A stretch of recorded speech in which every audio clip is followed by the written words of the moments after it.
জামাত ছোট সংগঠন। প্রতিপক্ষকে দুর্বল ভাবতে চলবে না, প্রতিপক্ষকে সবসময় শক্তিশালী ভাবতে হবে।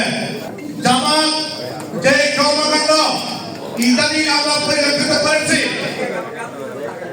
তারা করে অপকর্ম করে, তারা চাঁদাবাজি করে, তারা অপহরণ করে, বিভিন্ন মিডিয়ার মাধ্যমে তারা নাটক সাজিয়ে সেইগুলোকে বিএনপির উপর চাপিয়ে দেওয়ার চেষ্টা করতেছে, যাতে সাধারণ জনগণ এবং ভোটার থেকে বিএনপিকে তারা বিচ্ছিন্ন করতে চায়। তারা যে কোনো উপায়ে হত্যা করে, ভোট ডাকাতি করে তারা ক্ষমতায় আসতে চায়, তারা অর্থের বিনিময়ে তারা ক্ষমতায় আসতে চায়।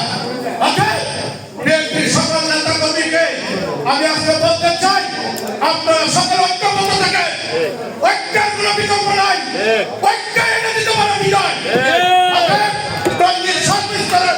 পূর্ব পশ্চিম বিএনপি নেতা কর্মীকে আমি আহ্বান জানাবো, একজন বিএনপি সৈনিক হিসাবে, খালেদা জিয়ার সৈনিক হিসাবে, তারেক জিয়ার সৈনিক হিসাবে আসুন আমরা এইখানে শিশুর পতাকা তলে ঐক্যবদ্ধ হই।